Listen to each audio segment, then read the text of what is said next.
நடிகர் சிவகார்த்திகேயன இன்னொரு நடிகர் கேலி செஞ்சு பேசிட்டு அதுக்கு மன்னிப்பு கேட்டிருக்காராம். இப்படி ஒரு தகவல் இப்ப வெளிவந்திருக்கு. அது யாரு, எப்படி அவர் பேசினாரு அப்படிங்கிறத இந்த வீடியோல பார்க்கலாம்.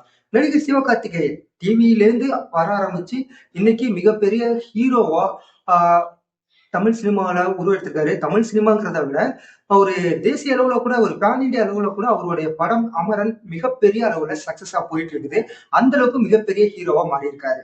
இப்படிப்பட்ட ஒரு சூழ்நிலையில ஒருத்தர் வந்து கேலி கிண்டல் பண்ணியிருக்காரு. அது யாருன்னா ஆர்ஜே பாலாஜி. அவரும் ஒரு மேடை கலைஞரா ஒரு ரேடியோ ஜாக்கியா இருந்து அதுக்கப்புறம் வந்தவர் தான். அவரும் இப்போ ஹீரோவா தான் நடிச்சிட்டு இருக்காரு.